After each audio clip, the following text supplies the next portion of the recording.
Hello, I'm Terrence McNally, and welcome to Freeform, a world that just might work. I'm going to be speaking today with Chuck Collins, who directs the program on inequality and the common good at the Institute for Policy Studies, where he also co-edits inequality.org. I get a weekly email bulletin every week from them with kind of the latest in inequality.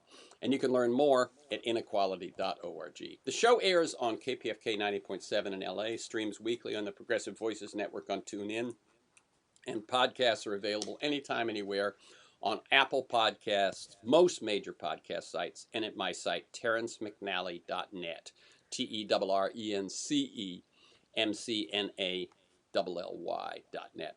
There are 123 days until Election Day. And I encourage you to get involved, not only with candidate campaigns, but also with efforts to fight voter suppression and assure that all Americans get their right to vote. And this is even more challenging, of course, in this time of pandemic. We want to make sure that all Americans can vote by mail and learn about the need to fund the U.S. Postal Service, which has been hit hard by the loss of business mail. As we confront the coronavirus pandemic, I encourage you also to do your part by social distancing, wearing a mask in public, and finding ways to help those in your community hurt most by the social isolation and the economic devastation now unfolding. And finally, as we continue to make our voices heard against racism and police brutality and for justice and inclusion, please do your part to keep this campaign alive, whether it's showing up on the streets or helping with organizing or fundraising or just taking on the deep reflection or the habit building in your personal life and with those closest to you.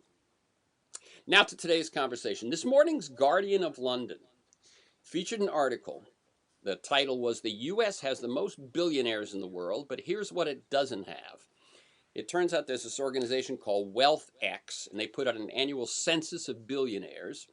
And it shows the U.S. with 788 billionaires worth $3.43 trillion. China is second with 342, less than half, worth $1.15 trillion. And Germany is almost quaint, 153, worth less than half a trillion. The article then goes on to point out that 1 in 8 Americans lives below the poverty line, and 2 out of 5 are one paycheck away from destitution. And that was before the pandemic. There follows a list of the sorts of safety nets common to most advanced economies, but not here in the U.S. Free college, paid vacation, paid parental leave and daycare, and of course, universal health care. So the U.S. has more billionaires, but much less quality of life or security for most of the rest of us. Inequality of wealth, of income, of power, and more of opportunity. How bad is it? How did we get here? And how can we get out? We'll talk about that.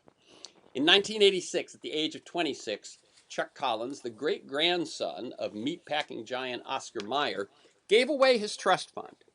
And by 1995, he had co-founded the nonprofit advocacy group United for a Fair Economy. Collins now directs the program on inequality and the common good at the Institute for Policy Studies, where he also co-edits inequality.org. He's co-author with Bill Gates Sr. of Wealth and Our Commonwealth, Why America Should Tax Accumulated Fortunes. He's the author of Robin Hood Was Right, A Guide to Giving Your Money for Social Change, 99 to 1, How Wealth Inequality is Wrecking the World and What We Can Do About It, and 2016's Born on Third Base. And he tells me he's got a new one coming out around Election Day, which he can tell us about.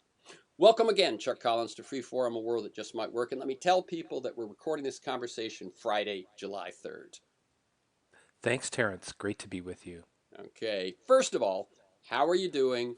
Let people know where you live, what the pandemic is like where you are, how you're coping, that sort of thing.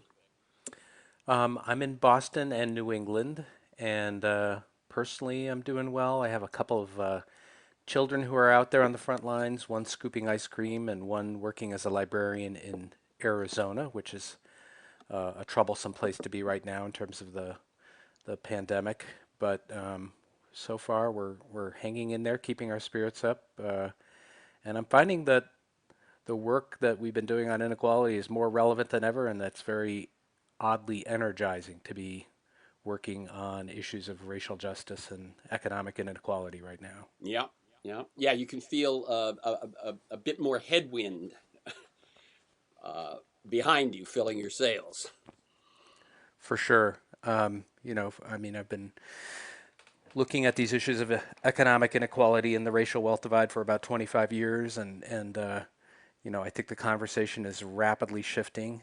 I think there's an awakening happening and a movement in the emerging, and I kind of think after the Great Recession, people came into the streets around Occupy. They also was a kind of the right wing Tea Party movement. I think we will see a similar, uh, you know, moment of political transformation, hopefully moving in the right direction. Yeah, one of the things that I sense is that the pandemic, at least at some level, brings home to us our shared vulnerability, our shared purpose, and shared fate. In that it can happen to you, it can happen to your parents, it can happen to your neighbor, etc. And I think that's something that Americans, I think, in their strive to be individuals, often forget. Yeah, I think it's a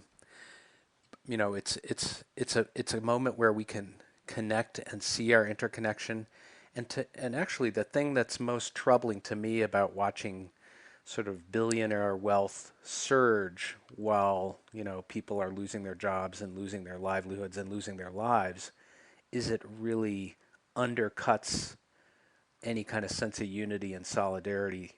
Because it's like some people are saying, I'm making sacrifices, I'm going to work, I'm sharing what I have, and then these people are grabbing all the wealth that they can, and it just sort of it ruins that solidarity that we need to come together to face this together. Yeah, not to mention the lack of leadership and the work of the White House to divide us at a moment when we need to come together. But let me switch gears a little bit. I like listeners to get a feel for the people behind the work and the ideas that we talk about on here. So I mentioned that you gave away your trust fund at 26, but talk a bit about your path to the work that you're doing today, and if there were moments of turning points or mentors or that sort of thing. That's great. Well, I mean, I was born on third base. I grew up in a wealthy suburb of Detroit, Bloomfield Hills, Michigan. Uh, I went to a private boys' high school that Mitt Romney went to. He was a few years older than me, but um, it was modeled after a prep school in England. Our school motto was "Aim High," so that was our. We were being prepared to take our proper place at the head Mm-hmm. of the boardroom table. But a couple of things kind of interrupted that path. One was when I was 7, was the Detroit uprising, the so-called riots in Detroit, which really affected me. Even though I was living in kind of a suburban bubble, um, my dad had a work downtown, had a company that made sealants and caulking downtown Detroit, and so we would kind of crisscross that economic and racial divide, whether it was going to a baseball game at Tiger Stadium or me tagging along to work with him. So I think I was sort of a seed was planted then. And then as I grew older, I kind of began to understand kind of where I fit into the picture. I wasn't in the middle. I was very much in the top, 1/10, the top 1%, say.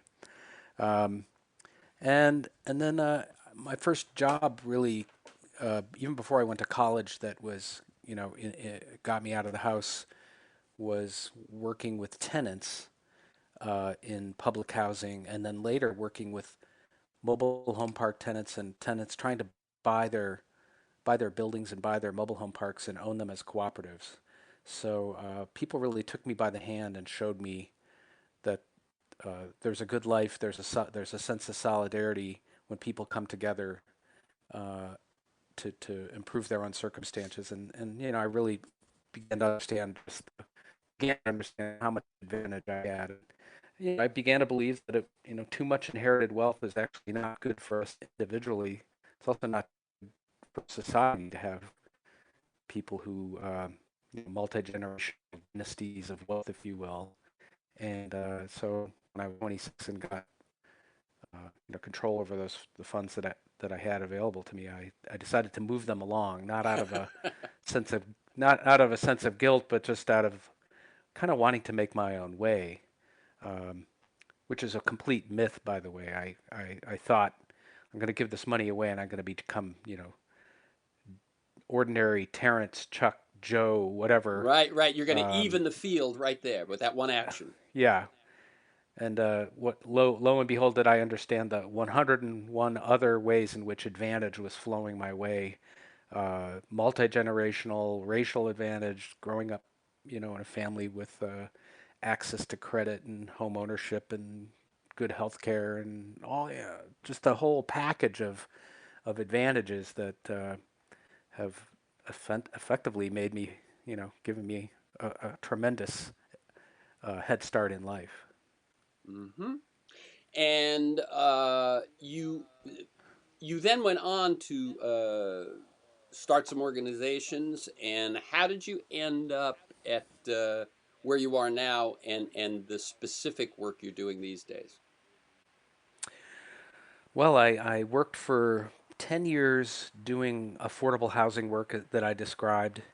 Um, and you actually may hear a little heavy rain and a lightning storm behind me here, but we'll just keep talking and hopefully we won't lose power, Right, right. um, which does happen. Uh, but let me take that thought. I worked for 10 years doing affordable housing work, working with low income tenants. And then I got interested in sort of these issues of inequality. It was like around 1990, and we had lived through 10 years of sort of Reaganomics. And Kevin Phillips wrote this book called The Politics of Rich and Poor. Mm-hmm. And I was very intrigued and started to understand, oh, these tenants I've been working with are struggling with the fact that their wages have started to flatten out. Uh, so I had this intimate front row seat to what working people were struggling with in the 80s and 90s. But then I also, coming from a wealthy family, I was around a lot of people who were like, "Oh, our wealth is, doubled in the last, 10 years, or these investments are earning 30% a year." So I also had this intimate familial front row seat to wealth compounding and accelerating at the top.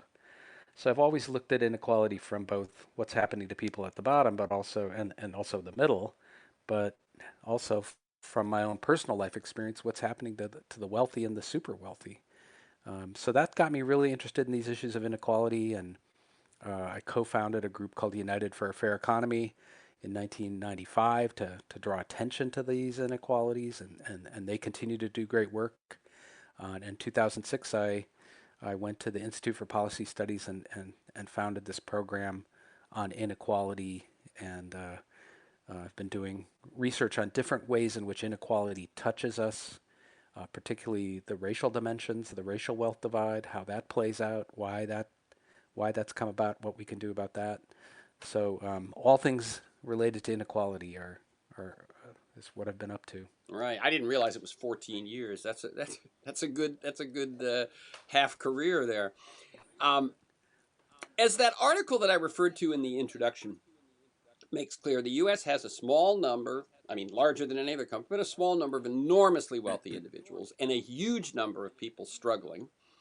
As Case and Deaton have written about in the last year, about deaths of despair, the deaths of drugs, alcohol, suicide. I interviewed Nick Kristof and Cheryl Wu Dunn in their book Tightrope, which is really about that, and also Mary O'Hara about her book The Shame Game, about the narrative that tells people that their poverty is their own fault and that they should raise themselves by their bootstraps. So what we have in the U.S. then is not only one of the most unequal societies on earth, but because of its weak safety net, also it's tougher on all those who aren't rich. And let me just flesh that out for a couple of people and then let you respond. In case people aren't aware of this, college tuition is either free or affordable. in most of the rest of the developed world. The US has the highest tuition fees of any country in the world, and really are the only advanced country that saddles its best and its brightest with enormous debt, making them serfs before they hit the job market. Um, Almost 1 in 4 Americans go without a vacation every year. The US is the only wealthy country in the world without a paid vacation policy. The US spends nearly twice as much on healthcare as the average OECD country, but has the lowest life expectancy and highest suicide rate among the 11 nations. Um, so, as I'm pointing out, we got the greatest inequality and the weakest safety net. Um, Talk a bit about that. Well, I think there absolutely is a connection because the more wealth is concentrated in fewer hands, which is really, accelerated over the last 4 decades, the more the power that wealthy class have to shape and warp the priorities of society and the rules of the economy. So yeah, we have an economy that where the rules have been tipped in favor of large asset owners at the expense of wage earners, and where almost all the productivity gains of the last several decades have flowed upwards, not just to the top 1%, but mostly the top 1/10 of 1%. People with, 3 million income and up at 25 million in wealth and up. That's the group that has really been the huge winners right now, the top 1/10 of 1%. Um, and now we're at these, we have these absurd statistics that we publish that, the three richest billionaires in the United States have as much wealth as the bottom half of all U.S. households combined. Uh, we just did a study last week looking at the racial wealth divide. The U.S. billionaire class, as you said at the top of the show, has about $3.5 trillion of combined wealth. That is equal to all the wealth owned by all Latinx households in the United States. Wow. 59 million people have roughly $3.4 trillion, all Latino wealth. Three-fourths of all black-owned wealth. Uh, the U.S. billionaires, you know, WealthX has a slightly higher number, but of the 640 billionaires that I know and have on a list, their combined wealth is equal to three-fourths of all black-owned wealth. So we have these stunning uh, statistics and facts about inequality that, but if we just look at one other one that I think is important is who has zero or negative wealth? How many households in the Uh United huh. States have no reserves to fall back on? In 1983 it was about 15%. Now it's 20%. One out of five households, zero or negative wealth. And if you look at it through the lens of race, 37% black households, zero or negative wealth. 33% of Latino households, zero or negative wealth. And then the next fifth up is not a lot to fall back on, a couple $100 in liquidity, if you will. So, really talking about bottom half of U.S. society, not just the very poor people. Bottom half of U.S. society has very little in terms of reserves and sort of security. Yeah, it's that as the article I mentioned in the intro said, one paycheck away from destitution. There's that famous statistic that says how many people could handle a $400 emergency, which is basically a big car repair, a big appliance repair, a medical bill, and I mean I think if I I bet people have trouble actually conceiving of that. That if you look around as you walk, well, who walks down the street these days?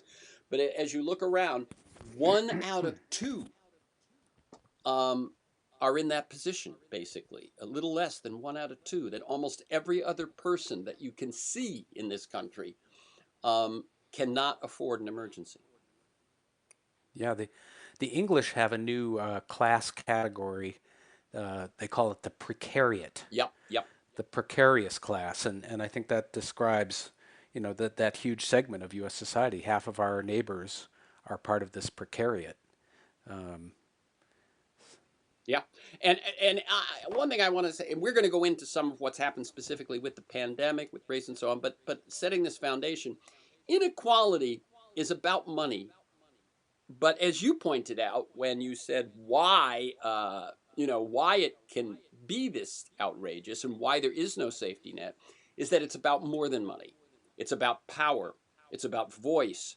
And I'm going to quote the study by Princeton University professors Martin Gillens and Northwestern University professor Benjamin Page. Came out a couple of years ago, and here's a couple of quotes from their study, just in case anyone isn't aware of this. A proposed policy change with low support among the economically elite. That's one out of five in favor. If only 1 out of 5 of the elite are in favor of something, it's adopted 18% of the time, while a proposed change with high support, 4 out of 5 of the elite, is adopted 45% of the time. When a majority of citizens disagree with economic elites or organized interests, they generally lose. Because of the strong status quo bias built into the US political system, even when fairly large majorities of most Americans favor policy change, they generally do not get it. Um, if policymaking is dominated by powerful business organizations and a small number of affluent Americans, then America's claims to being a democratic society are seriously threatened. So inequality goes back and forth between power and money. yeah, absolutely. And I think that, the Page Gillen's research is important because we tend to focus on elections and Mm-hmm. campaign contributions. And what they look at is the whole sort of system of how are the rules of our society shaped and governed, who has a voice. And one thing when we hear these inequality statistics is we should be realizing that's the sound of our voices being taken from us, our ability to weigh in on the most important things that affect our lives.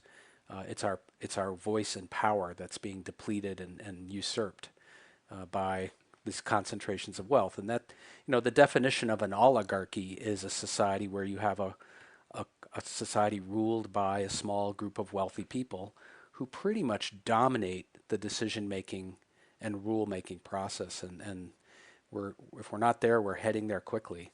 Yeah, and so that's why not only do you have the inequality, but you have the lack of vacations, daycare, uh, ex- expensive college, those sorts of things. Let's turn to some of what's happened just recently.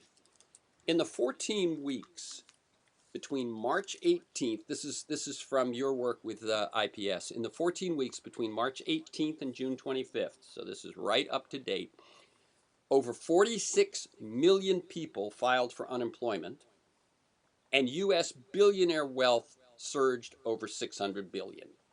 Talk about that. Well, one of the things we've been doing is each year we look at the Forbes Global Billionaire Survey and just sort of watch what's happening each year. And that survey this year was tied to March 18th, which was an interesting date because a lot of, we probably heard in February and March about all these billionaires losing their money. The global billionaire class has lost $400 billion. We were hearing those kind of stories on Bloomberg and in Dow Jones, Wall Street Journal. And then March 18th, we started to track on a weekly basis, okay, what's happening to this billionaire group? And just for context, after the 2008 economic meltdown, it took 2.5 years for the wealth of the Forbes 400 to get back to what it was in 2007, meaning even the very rich saw their wealth go down and not really rebound for 2.5 years.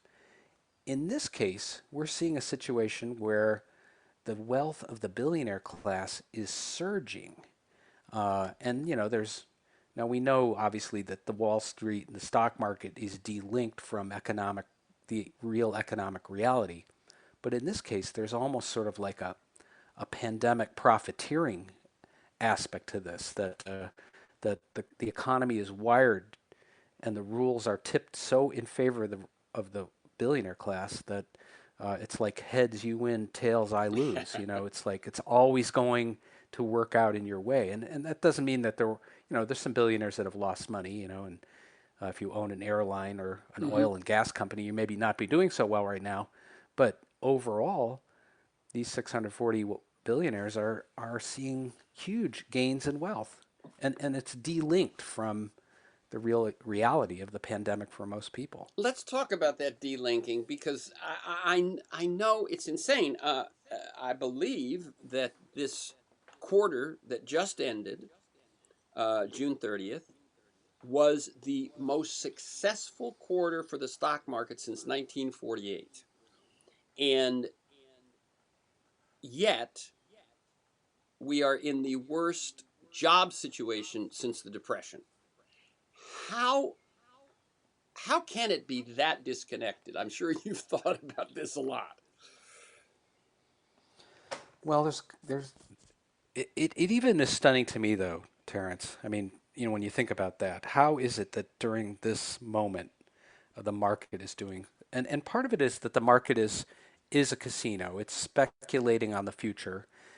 It did see big losses in February, Mm-hmm. and since then they're betting that things are going to get better. And who knows? Maybe 3 months from now we'll be in a completely different story. Um, but one thing is we do know when wages are depressed and unemployment is high, the market goes up. I mean that is the way in which capital benefits from people struggling and competing over low wages and jobs. The reality is the stock market only about 15% of the population has any direct ownership of stock. So it is the wealthy class, and their wealth is going to rebound faster than the whole rest of the economy. They're going to, and that was true after the Great Recession. Yep. White wealth and the wealth of the rich did rebound faster than the home equity and savings and economic experience for most people. In fact, going into the pandemic, really only 20% of the households had gotten back to sort of the economic stability they had before 2008.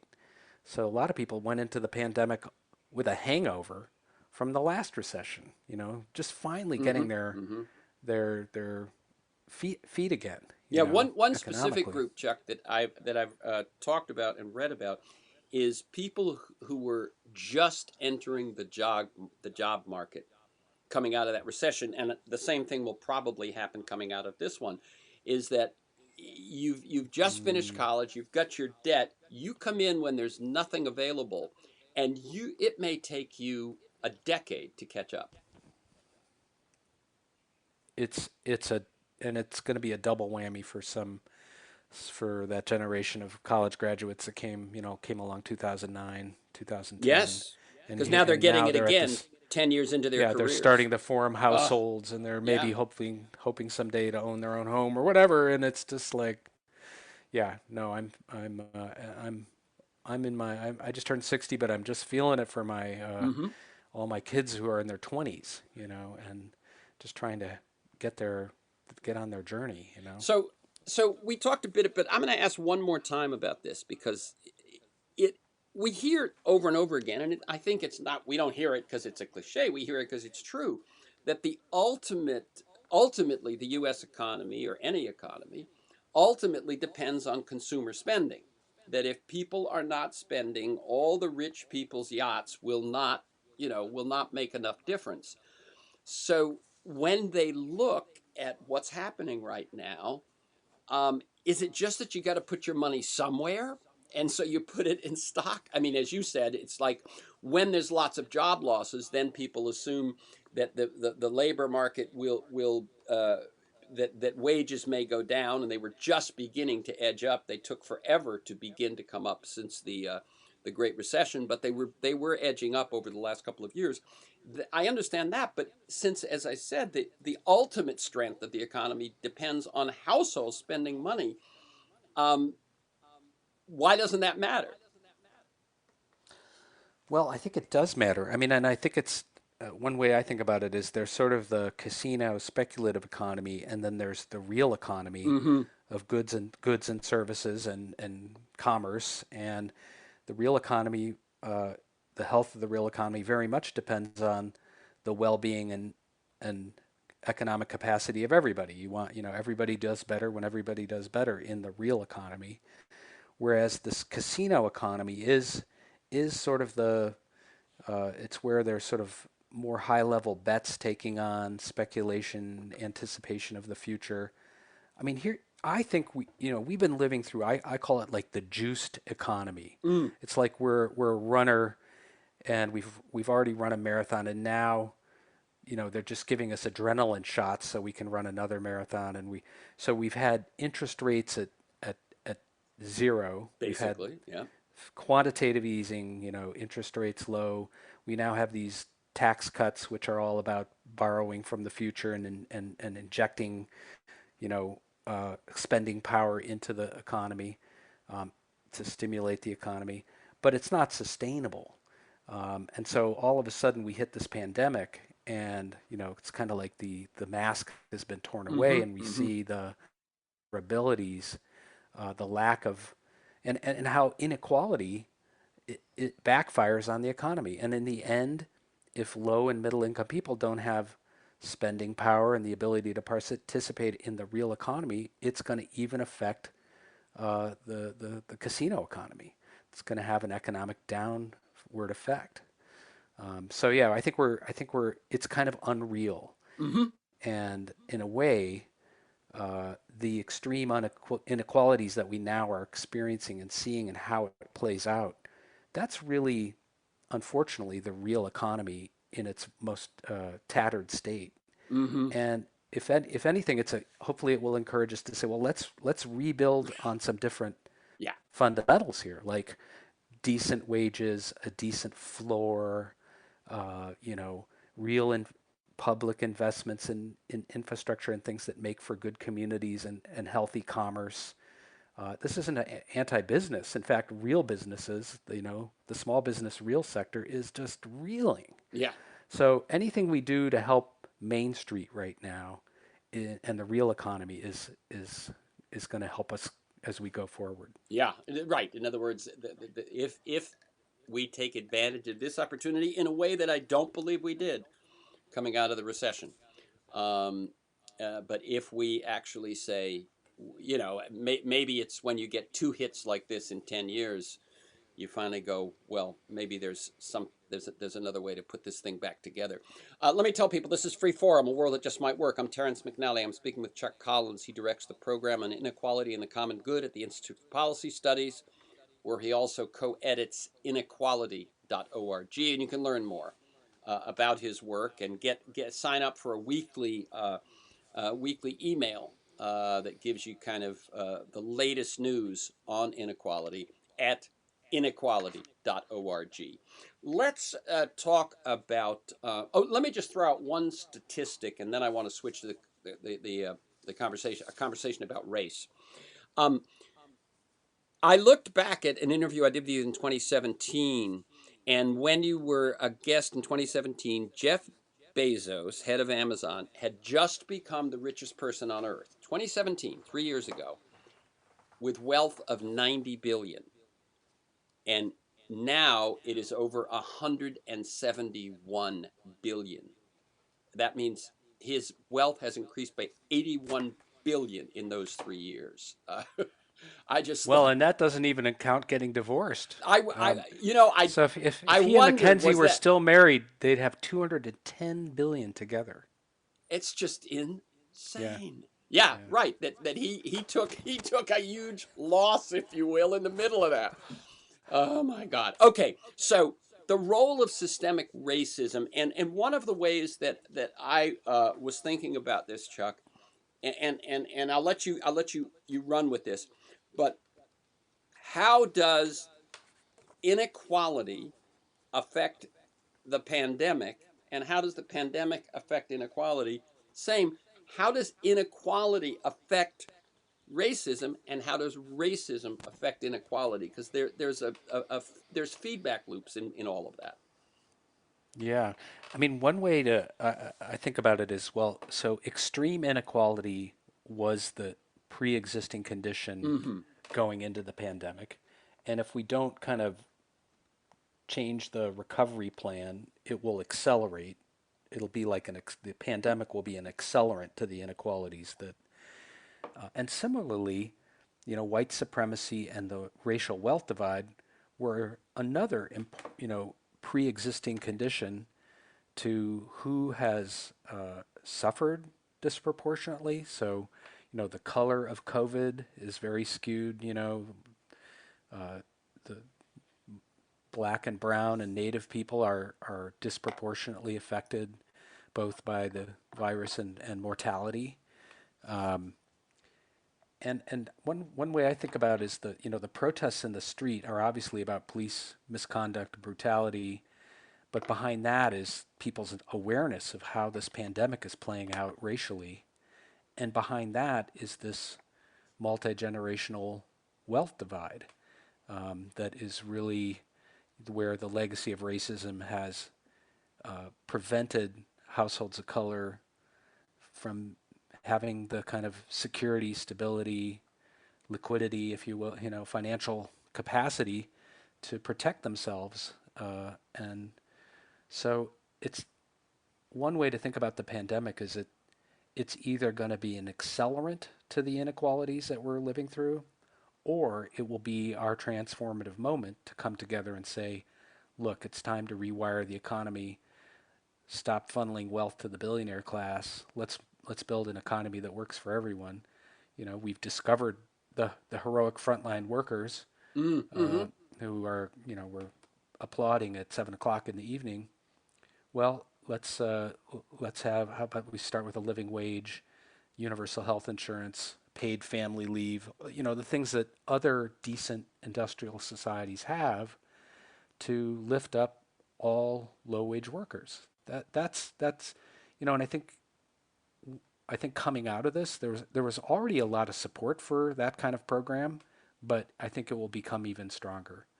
Um, so I'm hopeful, and we'll talk about this I'm sure over the next half hour. But I actually think we are entering into a time of tremendous potential for transformation, and it's kind of in our hands. Whether we you know use this moment to educate our neighbors and build the kind of solidarity and community response so that we can not be worse off coming out of the pandemic, that we can actually come together economically.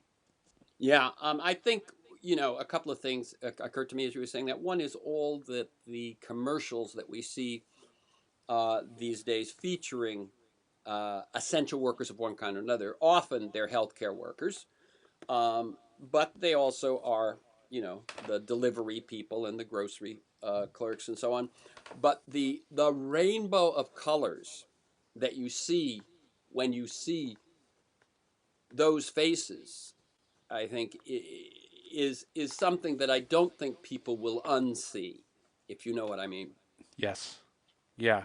No, and I think, I went on the website for my credit card company and there was this whole thing about help us reduce the racial economic divide. And I'm thinking, okay, well, this is interesting. I mean, so, that there is a cultural shift happening. Um, it's fascinating to me that, 15 of the top 20 most purchased books right now are about race and the legacy of Yes. racism. The fact that people are using their pandemic moment to kind of retool ourselves. I like what you said at the beginning. It's time to sort of uh, prepare ourselves, develop new habits, Mm-hmm. cultivate new practices, and prepare ourselves to live in a very different uh, world. And I think that's one of the positive indicators. White people getting schooled and up to speed on how white supremacy works. Um, And you said it before with this IPS fact. U.S. billionaires with their 3.5 trillion in wealth, um, equivalent to the entire Latinx population of 59 million people. And as we said, that's less than 1,000 billionaires have the equal wealth of 59 million Latinas at Latinx, and then the 3/4 of all black-owned wealth, 41 million people. So there's 100 million people and it's only twice the wealth of the U.S. billionaires. Yeah, that gives you how out of whack things are. Yep. Why is it different in other countries? Scandinavia, Germany, for instance, productive countries, lots of different kinds of workers, and so on. What have they? What is it seem natural for other countries to do that we can't grasp? There's sort of two things. One is that they have that higher floor. I call it a decency floor through Mm, which people cannot fall. So they have universal health insurance. Nobody becomes destitute because they get sick. They have, you know, access to affordable housing, basic income. There is some form of welfare if somebody suffers a setback. There's a floor. And then there's more public investments in social opportunity, as you implied, low cost or free college, access to lifelong learning in many Scandinavian European countries. mm-hmm, If you mm-hmm. need to retool, you can do that without going to night school and holding down two jobs. Um, Very important. And then the third thing actually is that they put a brake on concentrations of wealth and power. They tend to tax wealth at a higher level. They tend to discourage kind of monopolies and the concentration of wealth at the high end. So that's the Nordic model, if you will, of prosperity. And there's so many benefits to that. I mean, people think, oh, well, these are welfare societies. They are pro-work societies. They invest a lot in people, so everybody can participate in a meaningful way in the economy. And there's higher levels of entrepreneurship per capita in those societies. And you People think, don't oh, realize that. Yes, yeah, that entrepreneurship is higher in those societies and social mobility is higher in those societies. Things which the U.S. hung its hat on for at least centuries, and kind of denies has changed. yeah. No, I think we sort of coasting on our self-image from Yep. between 1945 and the 70s when we did have social mobility, particularly for white households, and we did have a lot of people get on the wealth building train to the middle class, and um, there really was opportunities for people to start enterprises and the like, Yeah. It but seemed. that's not the Let me. reality anymore. Yeah. Yeah. Let me jump in. It seemed to me that coming out of the Depression and World War II, we understood what it meant to invest. So we invested in college through the GI Bill. We invested in home ownership through the GI Bill. We invested in the interstate highway system and called that defense spending, I remember. But Mm. we knew what it meant to invest. And it seems like, I think it had to do when we realized we could send our jobs overseas and we could sell globally, so we didn't need as much to depend on the middle class here, that we stopped. I mean, it's weird. We have a country that's run by business and yet it doesn't understand investment. No, and that's the sort of odd moment of we're kind of eating our proverbial seed corn Yep. when it comes to not making public investments in infrastructure and the things that actually provide the foundations for a real economy of prosperity.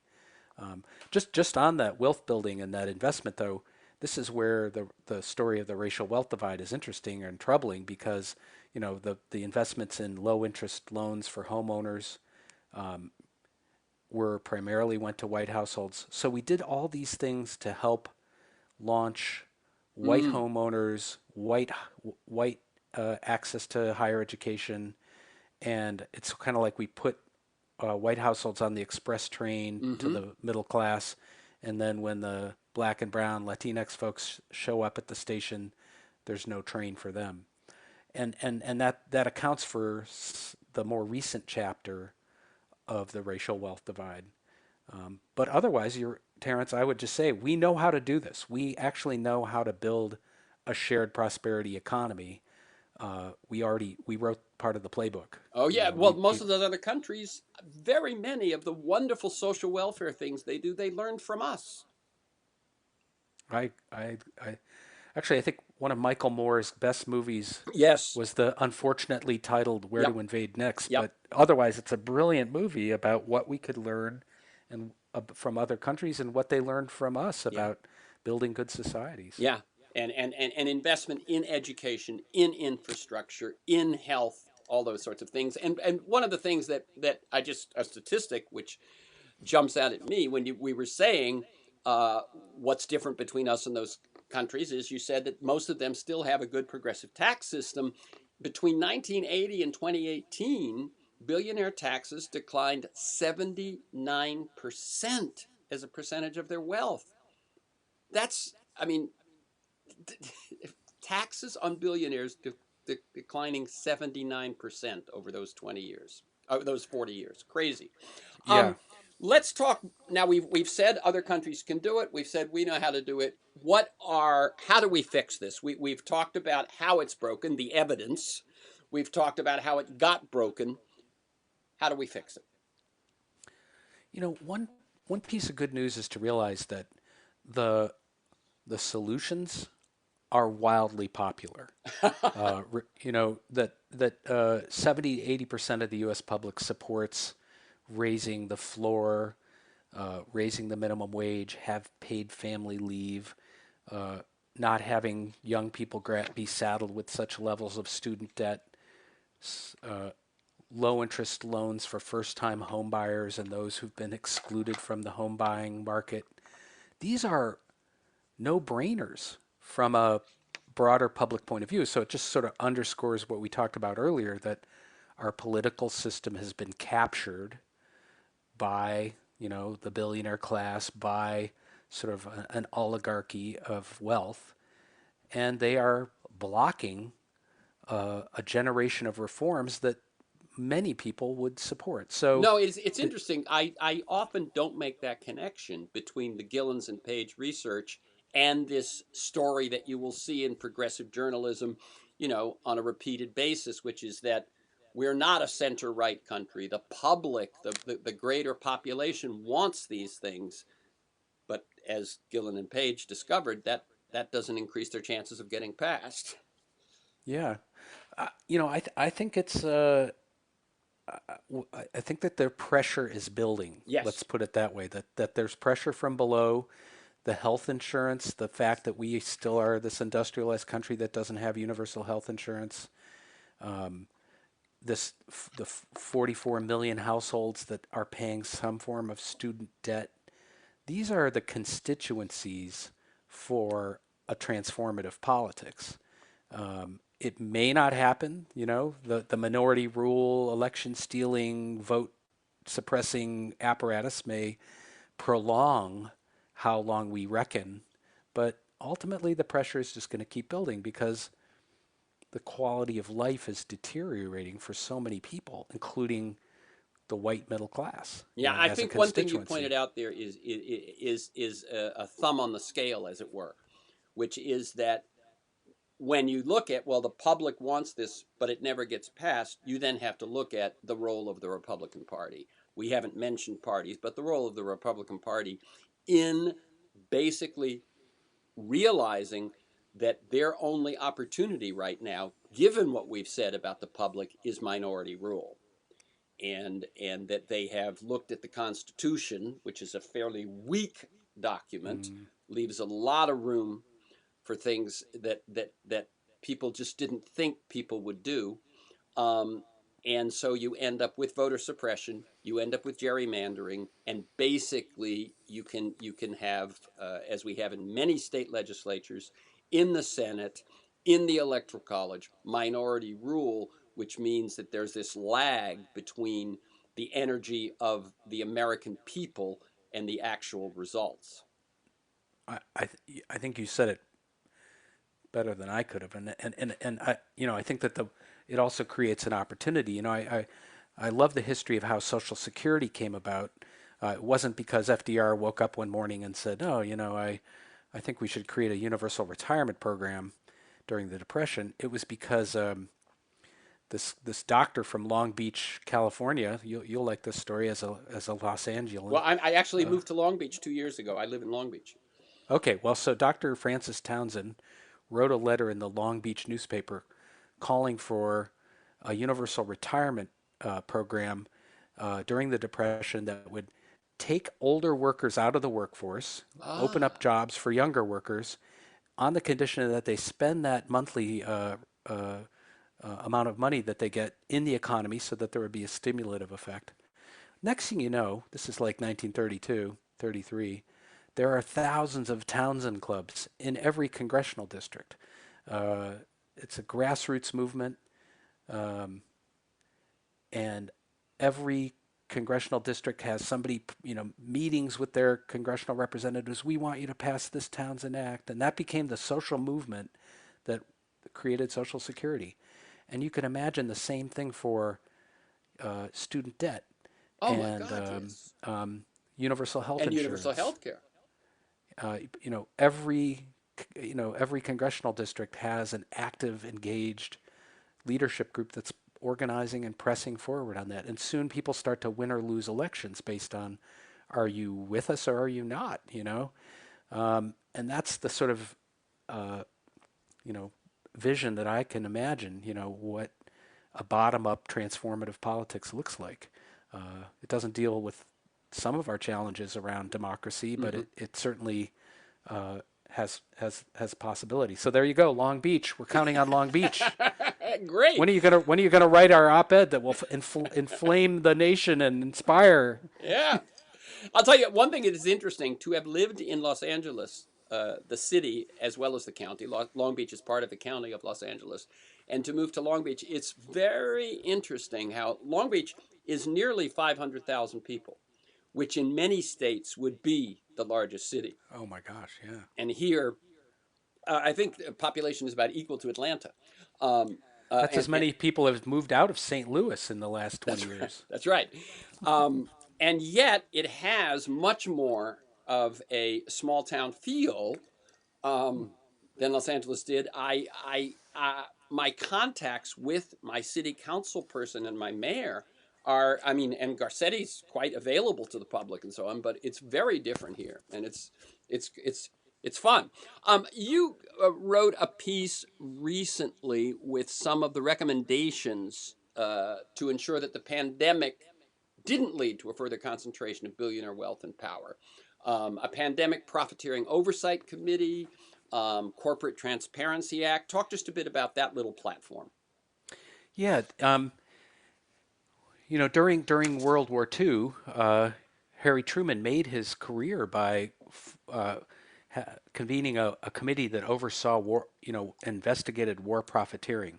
Mm-hmm. So we should be monitoring, some of these companies, they're healthcare and technology companies that are reaping enormous windfalls, and we should be monitoring that. We should make sure that any government programs don't go to tax dodgers that are using offshore tax havens. Um,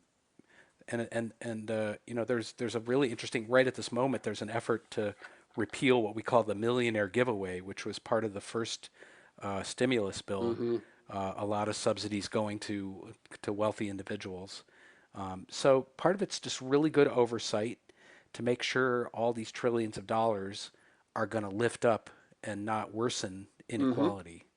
Um, and I mentioned this you mentioned corporate transparency, but the larger issue there is, you know, nobody's talking about taxes right now and where the money's going to come from to pay for these trillions of dollars in deficit spending.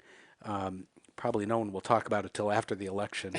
Um, but the wealthy know now that if Biden is elected or if there's a Democratic Senate, that the taxes are going to go up, and they are like cheapskates at the restaurant. When the bill comes Mm. due, they're trying to slip out the back door. So we're monitoring, billions of dollars that are going into trusts and offshore bank accounts. So if you think the inequality we can document is um, is dizzying. Just imagine if you add all the money that's hidden, Mm-hmm. that's Mm-hmm. owned by the richest 1/10 of 1%. So we have a whole project that's looking at sort of trying to shut down some of these hidden wealth And the first thing is this Corporate Transparency Act. Let's not allow shell companies to have no disclosure of who their owners are. That's one of the ways in which people are shuffling money out of the country or putting it into, or keeping it here, but just hiding it. So if we want to address this, we have to deal with the hidden wealth problem. And finally, we're just about at the end. Before I give you so what do people do and what do they read and where do they, just your thoughts on the wealth tax? Well, we are going to have to talk about how we're going to, pay for this and how do we restore the progressivity of the tax system. If the billionaires are paying 79% less of their wealth in taxes, then, that's we have to fix that. So a wealth tax has to be part of that, a tax that actually slows the concentration of wealth and power. Think of it as a pro-democracy tax. Mm-hmm. It's not just about raising revenue; it's about dealing with this power imbalance. Mm-hmm. And there's a bunch of things that we can do. We can have an income tax surcharge on incomes over 3 million, whether it's capital income or wage income. It should be taxed at a higher level. We should have a financial transaction tax that slows sort of the speculative Oh my God, yes. market frothing.